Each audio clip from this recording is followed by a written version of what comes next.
말씀은 로마서 11장 1절부터 5절까지 보겠습니다. 신약성경 254페이지입니다. 로마서 11장 1절부터 5절까지 제가 한 절, 여러분이 한 절 교독합니다. 그러므로 내가 말하노니 하나님이 자기 백성을 버리셨느냐? 그럴 수 없느니라. 나도 이스라엘이니요 아브라함의 씨에서 난 자요 베냐민 지파라.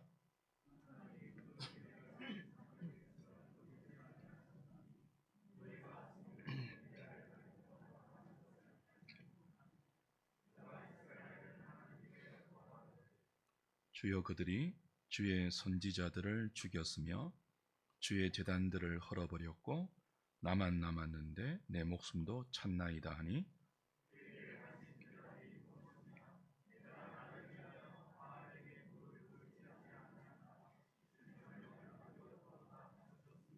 같이 봅니다. 그런즉 이와 같이 지금도 은혜로 택하심을 따라 남은 자가 있느니라. 아멘.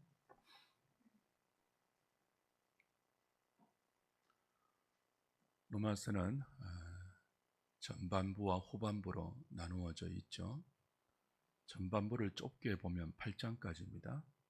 조금 더 넓게 보면 11장까지인데요. 전반부의 주된 내용이 이신칭의의 복음을 다룹니다. 죄인들이 예수를 믿는 믿음으로 의롭다함을 받는 구원 얻는 믿음에 대한 교리적인 설명이죠. 사도는 그 설명을 로마서 전반부 내내 풀어내면서 마음으로 믿고 입술로 시인하는 이 구원 얻는 믿음이 우리의 행위로 말미암지 않고 오직 하나님의 전적인 은혜의 결과로 생겼다. 하나님의 은혜를 줄곧 강조해 왔습니다. 대표적인 것이 5장에 나오는 은혜의 왕 노릇이라는 표현이었죠. 그리고 지난주에 보았던 로마서 10장 마지막 절에는 하나님의 은혜를 이사야 선지자의 말을 인용해서 이렇게 표현했습니다. 내가 순종하지 아니하고 그 설로 말하는 백성에게 종일 내 손을 벌렸노라. 우리는 항상 하나님을 반대하고 하나님을 거스르는데 이런 우리를 향하여 하나님은 종일 하나님의 손을 벌려서 구원의 은총을 베풀고 있다. 그렇게 설명했죠. 구약의 이스라엘은 이렇게 항상 하나님을 대적하는 죄인된 인간을 대변하는 나라입니다.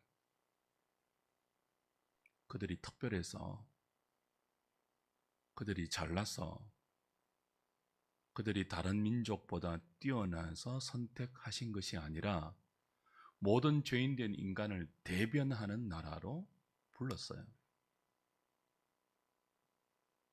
어떤 인간이라고요? 항상 하나님을 거스르는, 항상 자기만 위하고 하나님도 이용하고 다른 사람도 이용하는 그 죄악된 본성을 가지고 멸망을 향하여 질주하는 인간을 대변하는 나라로 이스라엘을 부르셨죠. 그리고 그 이스라엘 역사 가운데 하나님은 종일 손을 펴서 자기의 택한 백성을 구원하는 은총을 베푸는 자비의 하나님으로 설명합니다. 그 하나님의 자비로운 은혜의 결과로 모든 인간을 대변하는 완악한 이스라엘 백성들 가운데 은혜로 택한 남은 자들이 마음으로 믿고 입술로 시인하는 구원 얻는 믿음을 가져 주의 친백성이 됩니다. 아브라함과 이삭과 야곱, 이스라엘 민족 가운데 그렇게 세움받은 모든 믿음의 사람들이 그 경우이죠.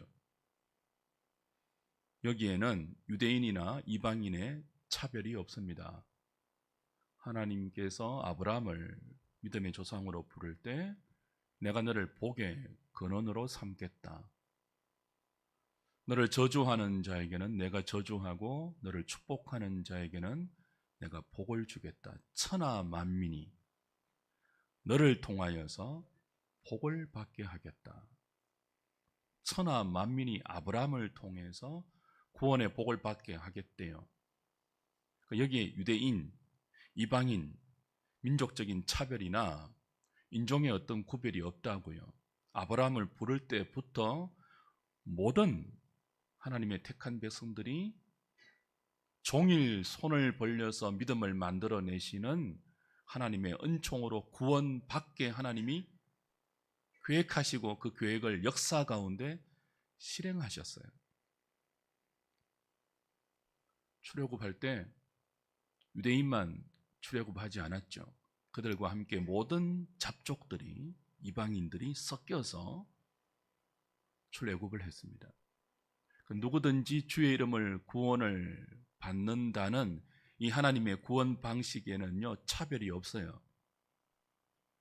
누구든지 마음으로 믿고 입술로 시인해서 어렵다함을 받는다는 이 하나님의 구원 방식에는 유대인이든 헬라인이든 이방인이든 지식인이든 무식자이든 남녀노소 차별이 없다고요. 구약과 신약에 일관되게 흐르는 하나님의 구원 방식입니다. 누구든지 주의 이름을 부르면, 누구든지 주 예수를 믿으면 구원을 받는데, 그 구원받는 믿음을 어떻게 가진다고요? 종일 손을 펴서 구원의 역사를 만들어 가시는 전적인 하나님의 은총의 결과로 우리에게 믿음이 생긴다고 로마서 1장부터 오늘 11장까지 줄기차게 사도는 가르쳐 줍니다. 지금 많은 유대인들이 자기의 의를 세우려고 힘껏 하나님의 의에 불순종하고 있습니다.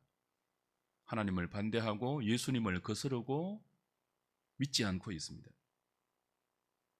하지만 사도 바울을 비롯해서 많은 유대인들이 돌아와 믿음의 자리에 서 있습니다. 그러므로 하나님께서 이스라엘을 버렸다고 말하면 안 됩니다. 죄인된 인간이 어떻게 하나님의 은혜로 구원받을 수 있는지를 보이는 민족인데 어떻게 버림받을 수 있겠습니까? 사도는 자신을 보라 그럽니다. 나도 이스라엘인이다. 나도 아브라함의 씨에서 난 유대인이고 베냐민 지파다.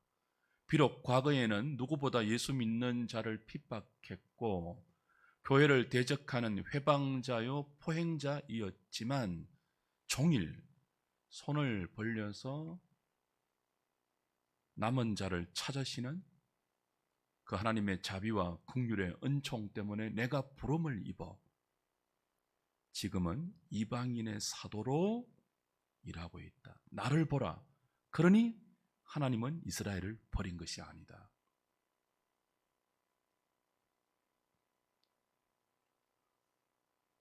이는 바울만이 아닙니다. 오고 오는 모든 세대의 모든 믿는 자들이 다 그렇게 종일 손을 벌려서 택한 자를 부르시는 하나님의 구원의 은총 때문에 변화되고 하나님의 사람이 된 것입니다. 그 사실을 입증하기 위해서 사도는 구약의 엘리야 선지자를 소환합니다. 오늘 본문 2절부터 4절까지 보십시오.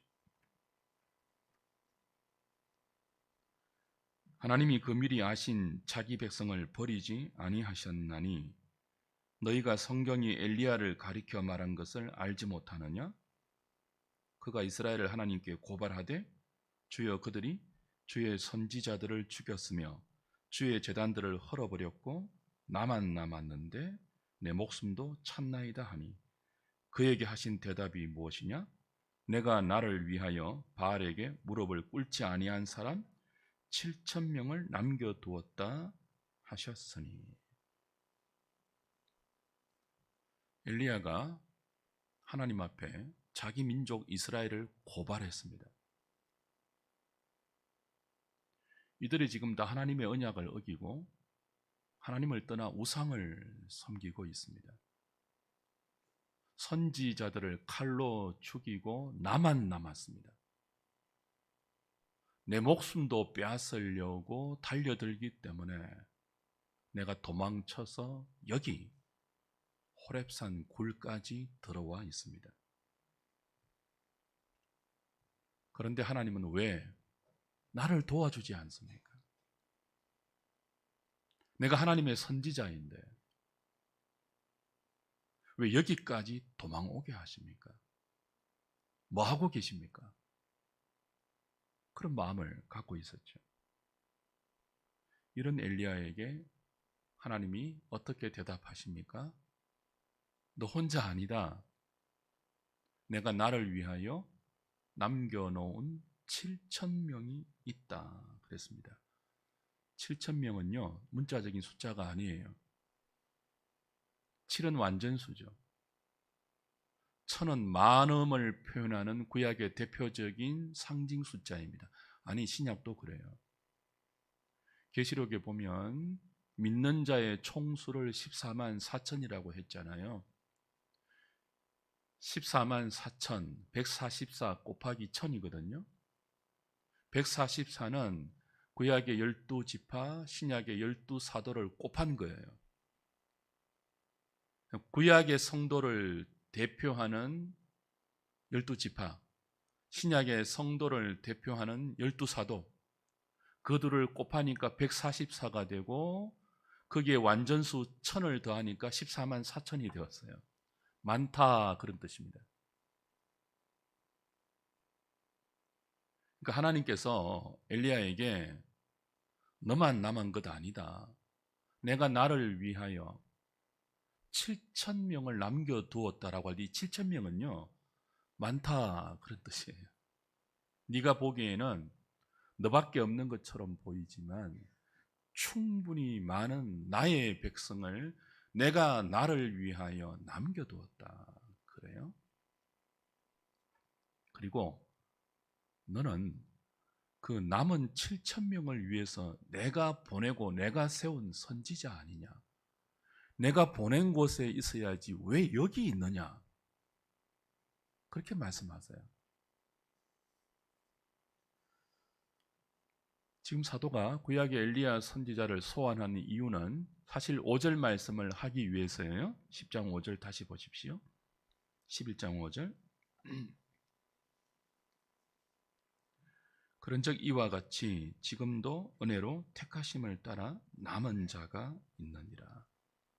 엘리야 시대에 엘리야가 보기에 자기 외에는 아무도 믿음을 가진 자가 없어서 이스라엘을 고발했잖아요. 그런 엘리야에게 아니다 7,000명 충분히 많은 나의 택한 남은 백성이 있다라고 엘리야를 소환한 이유는 바로 5절 말씀을 하기 위해서예요. 지금 내가 살고 있는 이 시대에도 그처럼 은혜로 택하심을 따라 남은 자가 있다는 거예요. 지금 비록 겉으로 보기에는 많은 유대인들이 하나님을 거스르고 예수를 믿지 않고 하나님의 의에 불순종하고 있습니다. 자기만 믿는 것 같아요. 세상이 너무 불의하고 불법하고 무법천지로 흘러가고 행악으로 들끓고 믿는 자들은 한없이 핍박을 당하고 숨을 죽이고 살아야 하는 것처럼 보입니다. 그런데 하나님은 엘리야 시대에도 7,000명을 남겨두셨듯이 지금도 은혜를 따라 택하심을 입은 수많은 믿음의 사람들을 남겨두었다고 하죠.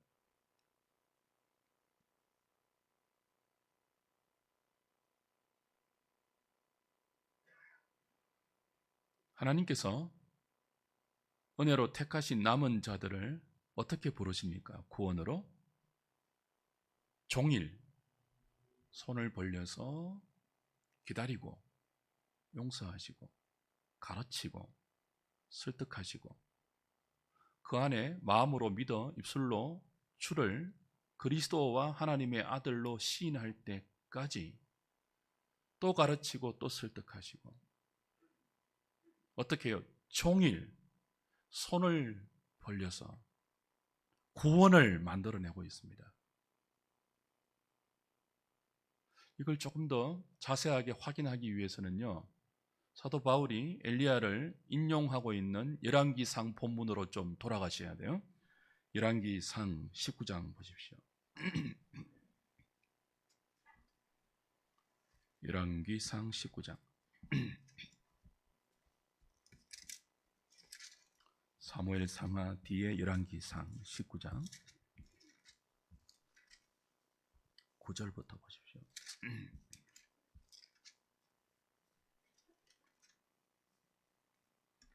아합 시대의 역사인데요. 아합은 북이스라엘 왕 중에 가장 악한 왕 중에 하나이죠. 이 아합의 와이프가 누구입니까? 이세벨이에요. 사실 북이스라엘을 아합이 다스리지만 그 아합은 또 누가 다스려요? 이세벨이 다스려요. 만고불변의 진리입니다. 남자는 세상을 통치하려고 하고 여자는 그런 남자를 통치합니다. 가장 악한 아합 왕을 가장 악한 여자 이세벨이 통치하는 시대에 하나님은 엘리야를 선지자로 세웠습니다. 보십시오. 19장 9절부터. 근데 엘리야가 그 아합과 이세벨을 피해서 하나님의 산 호렙산까지 지금 도망치고 있거든요. 9절. 엘리야가 그곳 굴에 들어가 거기 머물더니 호렙산에 있는 굴이에요. 여호와의 말씀이 그에게 임하여 이르시되 엘리야야 내가 어찌하여 여기 있느냐. 그가 대답하되 내가 만군의 하나님 여호와께 열심히 유별하오니 이는 이스라엘 자손이 주의 언약을 버리고 주의 제단을 헐며 칼로 주의 선지자들을 죽였음이오며 오직 나만 남았거늘 그들이 내 생명을 찾아 빼앗으려 하나이다. 그래서 여기까지 도망왔다는 거예요. 이런 상황인데 하나님은 도와주시지 않아서 목숨을 보존하기 위해서 여기까지 도망왔다는 거예요. 이런 엘리야에게 11절 하나님 말씀하십니다. 너는 나가서 여호와 앞에서 산에 서라 하시더니 여호와께서 지나가시는데 여호와 앞에 크고 강한 바람이 산을 가르고 바위를 부수나 바람 가운데 여호와께서 계시지 아니하며 바람 후에 지진이 있으나 지진 가운데에서도 여호와께서 계시지 아니하며 또 지진 후에 불이 있으나 불 가운데에도 여호와께서 계시지 아니하더니 불 후에 세미한 소리가 있는지라. 엘리야가 듣고 겉옷으로 얼굴을 가리고 나가 굴 어귀에 섬에 소리가 그에게 임하여 이르시되 엘리야야 네가 어찌하여 여기 있느냐. 똑같은 질문하십니다. 그리고 엘리야는 똑같이 대답합니다. 14절 그가 대답하되 내가 만군의 하나님 여호와께 열심히 유별하오니 이는 이스라엘 자손이 주의 언약을 버리고 주의 제단을 헐며 칼로 주의 선지자들을 죽였음이오며 오직 나만 남았거늘 그들이 내 생명을 찾아 빼앗으려 하나이다. 하나님이 묻습니다. 너 왜 여기 있느냐? 그러니까 뭐라고 대답한다고요? 주님이 도와주시지 않으니까 내가 악한 이세벨의 살해 위협에 여기까지 도망온 것 아닙니까? 다 죽었습니다. 선지자들 칼로 다 죽었고요. 이스라엘의 하나님을 위한 제단은 다 헐어졌고요. 다 하나님을 버리고 언약을 떠나 우상을 섬기고 있습니다. 그걸 주도하는 사람이 아합이고 이세벨입니다. 근데 그들은 기세등등하고 나는 그의 기세등등한 살해 위협에 여기까지 도망쳐 왔는데 하나님 지금 뭐 하고 계십니까? 제가 왜 여기 있냐고요? 하나님이 도와주시지 않아서 여기 있는 것 아닙니까? 이런 엘리야에게 하나님은 어떻게 하신다고요? 야, 너 잠시 굴에서 나와라. 내 앞에 서라. 산에 서라. 그리고 뭘 지나가게 하시죠? 바위를 부수고 산을 가르는 강한 바람을 지나가게 하십니다. 근데 그 강한 바람 가운데 여호와가 계시지 아니합니다. 그 다음에는요, 천지를 진동시키는 지진이 지나가게 하십니다. 근데 땅을 가르고 천지를 진동하는 그 지진 가운데도 여호와 하나님이 계시지 않습니다. 그 다음에는요, 불로 지나가십니다. 모든 것을 태우는 불로 지나가시는데 그 불 가운데도 여호와가 계신다고요? 안 계신다고요? 아니 계십니다. 그 후에 강한 바람과 지진과 불 후에 하나님이 세미한 소리로 엘리야에게 임하십니다. 내가 어찌하여 여기 있느냐? 엘리야는 깨닫지 못하고 똑같이 대답하죠. 하나님이 도와주지 않으니까 여기 와 있는 것 아닙니까? 그런 엘리야에게 마지막으로 하나님이 이렇게 말씀하십니다. 15절. 여호와께서 그에게 이르시되 너는 내 길을 돌이켜 광야를 통하여 다메섹에 가서 이르거든 하사엘에게 기름을 부어 아람의 왕이 되게 하고, 아람은 바벨론의 전신이에요. 너는 또 님시의 아들 예후에게 기름을 부어 이스라엘의 왕이 되게 하고, 또 아벨 머홀라 사밧의 아들 엘리사에게 기름을 부어 너를 대신하여 선지자가 되게 하라. 하사엘의 칼을 피하는 자를 예후가 죽일 것이요 예후의 칼을 피하는 자를 엘리사가 죽이리라. 그러나 내가 이스라엘 가운데 7,000명을 남기리니 다 바알에게 무릎을 꿇지 아니하고 다 바알에게 입맞추지 아니한 자니라. 바로 이 부분을 사도가 인용해서 로마서 11장 2절부터 5절까지를 펼치고 있는 것입니다. 여기 지금 엘리야의 심정을 다시 한번 생각해 보시고요. 그런 엘리야에게 왜 하나님께서 강한 바람과 지진과 불 가운데 계시지 아니하고 세미한 소리로 응답하시는지를 생각하셔야 됩니다. 그리고 왜 여기 있느냐? 돌이켜 가서 하사엘에게 기름을 붓고 예후에게 기름을 붓고 엘리사에게 기름을 부어서 역사는 역사대로 존속되게 하고 선지자는 선지자대로 일을 하게 하고 너는 너대로 내가 맡긴 자리에서 너의 일을 하라. 나에게 뭐예요? 7,000명이 남겨져 있다. 그렇게 말씀하시거든요. 이 뉘앙스, 이 뜻을 이해하시겠습니까? 지금 엘리야는 하나님을 향하여 모종의 불평과 원망을 품고 있지 않습니까? 하나님, 나를 선지자로 세우시고 이 약한 아합과 이세벨 앞에 사역하게 하시면 조금 전에 갈멜산에서 불로 응답하셨듯이 우상을 섬기는 이스라엘을 징책하기 위해서 3년 6개월의 기근을 허락하시고 나를 통해서 그 기근을 해갈하는 비를 주셨듯이 지금도 이세벨이 저렇게 설칠 때 지금도 강한 바람처럼 모든 것을 진동시키는 지진처럼 나를 거스르고 반대하고 나를 죽이려고 하는 사람은 불처럼 싹 태워버리는 그런 방식으로 왜 나와 함께 하지 아니하십니까? 그 지금 심정을 갖고 있잖아요. 근데 하나님 어떻게 대답하신다고요? 네가 기대하는 강한 바람 가운데 나는 없다. 네가 기대하는 천지를 흔드는 지진 가운데도 나는 없다. 네가 기대하는 너를 반대하는 모든 세력을 불로 태우고 너를 정명해 주는 그 불 가운데도 나는 없다. 나는 어디에 있다고요? 세미한 소리로 너에게 있다. 그리고 너는 나의 이 세미한 음성을 듣고 네가 있는 곳에 있어야 하지 않겠니? 돌이켜 광야로 돌아가서 하사엘에게 기름을 부어서 그 아람의 역사를 존속시키게 하라. 예후에게 기름을 부어서 북이스라엘이 지속되게 하라. 그리고 역사는 역사대로 흘러가게 만들고 그 역사 속에서 나의 세미한 음성을 전하여 내가 남겨놓은 7,000명을 종일 손을 펼쳐서 구원하는 나의 손으로 네가 엘리사를 기름 부어 선지자가 되게 하라.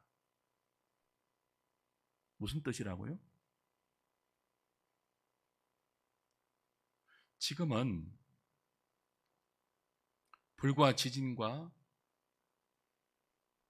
강한 바람으로 내가 일할 때 아니고 세미한 소리로 종일 벌리고 있는 손 펼침으로 구원할 때다. 누구를요? 7,000명을 은혜로 택한 자 나의 남은 백성을 구원할 때다. 지금 네가 기대하듯이 급하고 강한 바람으로 임하면, 천지를 진동시키는 지진으로 인하면, 모든 것을 태우는 불로 임하면 모두를 심판해야 하지 않겠느냐. 그 바람과 지진과 불은요, 성패를 가르는 방법이잖아요.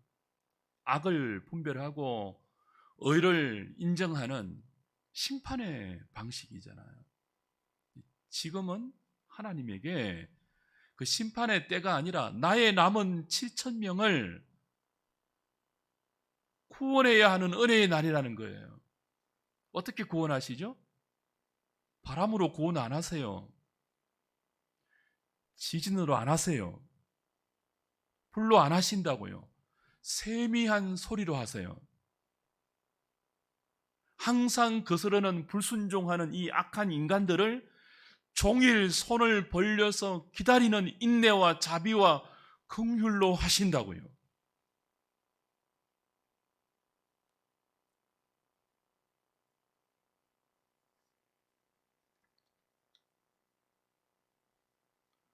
완악한 죄인이 구원 얻는 믿음을 가지는 것은요, 기적으로 안 됩니다. 강한 바람이 불어와서 산을 가르고 바위를 부순다고 우리의 패역한 심성이 고쳐지는 것 아닙니다.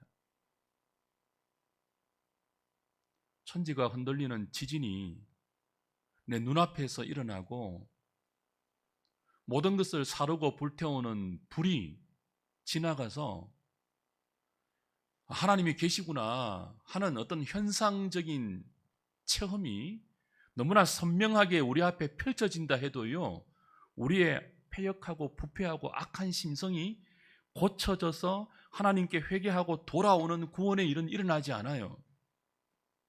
기적으로는 죄인들의 구원이 되지 않습니다.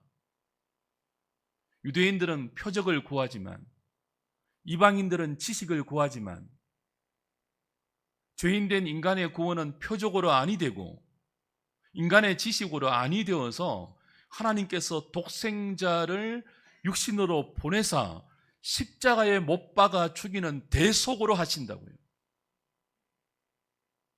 기적으로 된다면 왜 그리스도가 십자가로 가시겠습니까? 그렇게 많은 기적을 베풀었는데.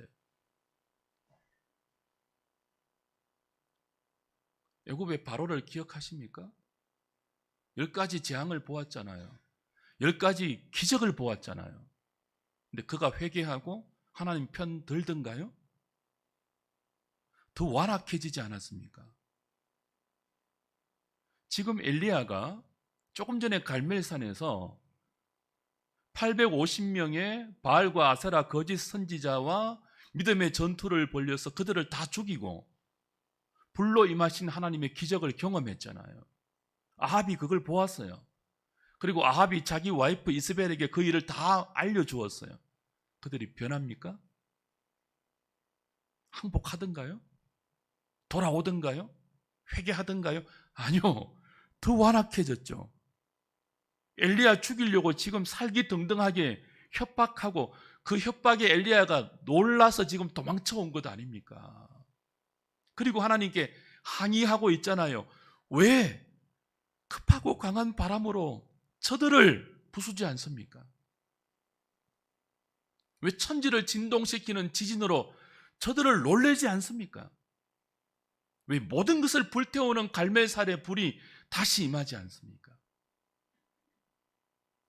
근데 하나님 뭐라고 하신다고요? 그건 구원하는 방식이 아니라고 말씀하세요. 그렇게 해도 구원의 역사는 일어나지 않는데요. 구원은 세미한 나의 소리를 듣고 그 세미한 음성 속에 들어있는 종일 패역한 인간을 향하여 손을 벌리고 구원의 역사와 사랑의 역사를 행하고 있는 그 하나님의 복음을 전할 때, 그 하나님의 마음을 전하고 또 전하고 가르치고 설득하고 그리고 기다리고 또 기다릴 때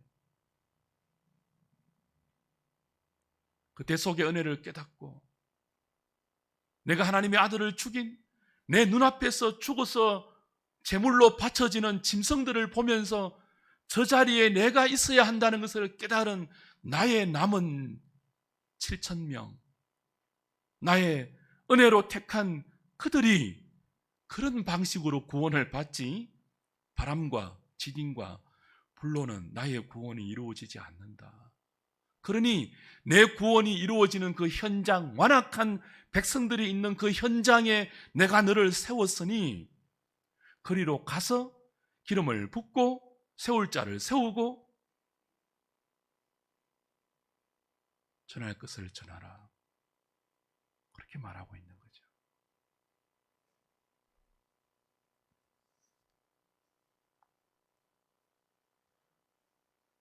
그런데 엘리야는 그런 하나님이 싫은 것입니다. 그렇게 일하시는 하나님의 방식이 싫은 거예요. 왜 내가 쫓겨나야 합니까, 하나님? 왜 내가 저 악한 인간들에게 이렇게 비굴하게 쫓겨다녀야 합니까? 하나님 좀 강한 바람 나를 통해서 좀 이렇게 주시면 아니 됩니까? 아니 그냥 좀 지진 좀 나게 해주시면 안 됩니까? 내 앞에서 나를 반대하는 사람 좀 불태워서 내가 하나님의 종인 것을 좀 입증해주고 누구라도 나를 반대하지 못하도록 나를 좀 이렇게 세워주고 드러내 주시면 안 됩니까? 하나님 안 된다고 하십니다. 그건 성패를 가를 때만 하는 방식이야. 너는 그걸 위해서 너를 증명하고 너를 자랑하고 너를 드러내기 위해서 내가 부른 나의 선지자 아니고 너는 나의 세미한 소리를 듣고 종일 손을 펼쳐서 구원하는 나의 손이 되어서 너를 반대하는 그 민족과 백성들 앞에 서야 하는 나의 선지자야. 그리로 가서 네가 할 일 해. 그렇게 말하고 있다고요.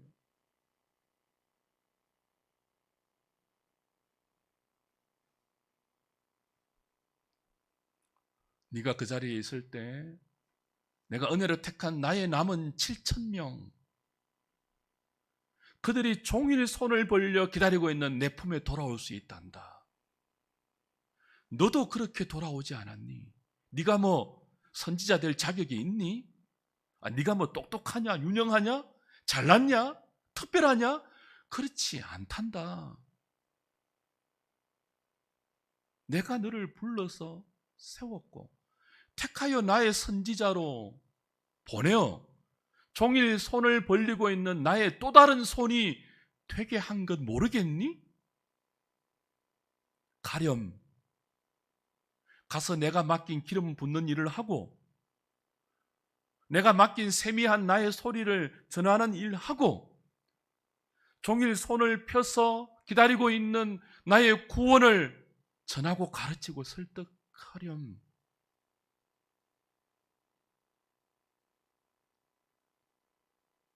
그게 엘리야고 동일하게 그렇게 돌아온 사람이 사도 바울입니다. 그리고 그 유대인들 중에도 동일한 그 종일 손을 펼쳐서 기다리시는 하나님의 또 다른 손이 된 복음을 전하는 아름다운 발로 서 있는 수많은 미리 믿은 은혜로 남겨진 7,000명 그 택한 자들을 통하여 지금도 역사 속에서 하나님의 남은 자들이 마음으로 주를 믿고 입술로 시인하여 구원 얻는 믿음의 반열에 서게 될 것입니다. 그러니 저와 여러분도 그 일을 하라는 거예요. 그 자리에 있으라는 거예요. 하나님이 세우신 그 자리, 여러분의 직장, 여러분의 사역의 현장, 여러분의 삶의 존재가 있는 그 자리, 그 자리에서 하나님이 지금 여러분을 사용하시고 있는 그 방식대로 불평과 원망 갖지 말고 세미한 하나님의 음성을 듣고 바람이 없고 지진이 없고 불이 없어도 종일 손을 펼쳐서 나를 안아주었던 그 하나님의 은혜를 기억하고 너도 너를 반대하고 너의 진심과 신앙 고백이 통하지 않는 이 세상 한복판에서 그렇게 하나님의 은혜로 부름받은 사람답게 자리를 지켜 믿음의 사람으로 주님의 세미한 음성을 듣고 주를 사랑하는 사람으로 다른 사람 심판하지 말고 불 내리지 말고 바람 지나가게 해서 네가 가는 곳마다 수많은 사람들이 쓰러져 죽게 만들지 말고 지진 일으키지 말고 하나님이 너를 긍휼과 자비로 대하셔서 믿음을 만들어내신 것처럼 너도 너를 반대하는 수많은 원수들 앞에서 손을 벌려서 세미한 주님의 복음을 전하고 그들을 정죄하고 비난하고 심판하지 말고 너에게 임한 하나님의 긍휼과 자비하심을 따라서 긍휼을 베풀고 겸손하고 자비한 사람으로 원수를 위하여 축복하는 기도의 사람으로 그렇게 서 있으면 안 되겠니? 뭐 그런 의미입니다. 주 안에 사랑하는 여러분, 우리가 누구입니까? 우리가 어떤 은혜로 여기 믿음의 사람으로 앉아 있습니까? 이스라엘의 실패의 원인이 무엇입니까? 자신들이 특별한 줄 알았습니다. 잘나고 특별해서 선택받은 줄 알았습니다. 이스라엘이 누구를 대변한다고요? 항상 하나님을 거스르는 완악한 죄인을 대변한다고요. 특별해서가 아니라 우리도 그렇잖아요.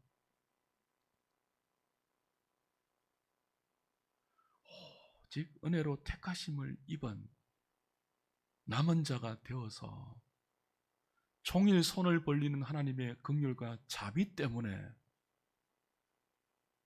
믿으려고 한 적도 없는데 예수를 찾은 적도 없는데 우리가 아직 죄인 되었고 원수 되었고 우리가 아직 경건하지 않을 때에 하나님께서 자기 아들을 통해서 우리를 향한 당신의 사랑을 십자가에 확정하고 성령께서 우리의 마음에 종일 손을 펼치는 하나님의 사랑을 부지런히 가르치고 설득하고 기다려 주신 결과 성령이 임하여 여호와 이름을 부르게 되었잖아요. 그런데도 우리는 늘 무엇을 기대한다고요? 강한 바람을 기대해요. 여러분을 통해서 강한 바람이 나오면 좋으시겠죠. 그 결과는 뭐라고요? 여러분 때문에 수많은 사람들이 루저가 되는 거예요. 여러분 때문에 수많은 사람들이 죄인으로 정죄받는 거예요. 지금 엘리야가 하나님 앞에서 이스라엘을 고발했잖아요. 나만 남았습니다. 나머지는요 다 악당되었습니다. 다 언약을 어기고 우상 섬기고 있습니다. 그러니 강한 바람으로 죽여주십시오 이거 아닙니까? 하나님 뭐라고요? 그거 아니다. 그랬다면 너도 죽었어야 했어. 내가 강한 바람과 네가 기대하는 지진과 불로 임했다면 너도 죽어야 했어. 너도 태워져야 되고 너도 산산이 부서져야 되고 너도 살아남지 못해야 했어. 그거 아닙니까? 그러니 심판하지 마십시오. 하나님 쟤들 보십시오. 왜 가만두십니까? 강한 바람이 하나님 어디 있습니까? 그러지 마십시오. 세미한 음성을 듣는 종일 손을 벌리는 하나님의 손이 되십시오. 그래서 여러분이 있는 곳에 여러분이 가는 곳에 죽었던 사람이 일어나게 하십시오. 여러분이 쓰러뜨리지 마시고요.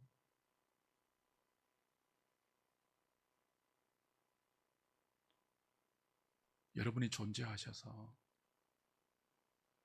종일 손을 벌리고 우리에게 구원의 은총을 행하시는 하나님의 사랑이 느껴지게 하십시오.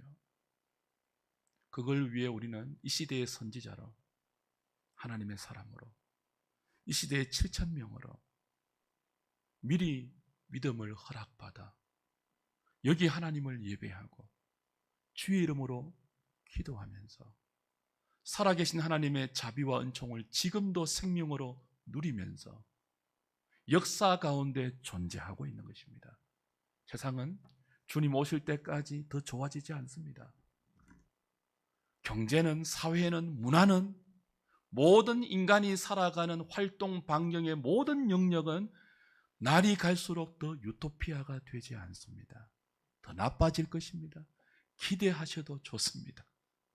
그러나 그 역사가 진행되면서 하나님은 그 패역한 인간 역사 속에서 당신이 은혜로 남겨주신 택한 자들을 차질 없이 불러내십니다. 누구를 통해서요? 종일 손을 벌리는 하나님의 손으로 존재하는 저와 여러분을 통해서 우리가 하나님께 듣는 세미한 주님의 복음을 전하는 그 구원의 방식, 미련한 전도를 통하였어요. 여러분이 증명되지 않는다고, 여러분이 보란 듯이 세상 앞에서 자랑의 모습으로 드러나지 않는다고 원망하거나 좌절하거나 실망하시지 말고 오늘도 우리에게 임한 그 한량없는 은혜를 감사하면서 겸손으로 옷 입고 하나님의 사람으로 허락받은 이 생애를 믿음으로 잘 살아가는 저와 여러분, 우리 모든 하누리 식구들 되시기를 주님의 이름으로 축복합니다.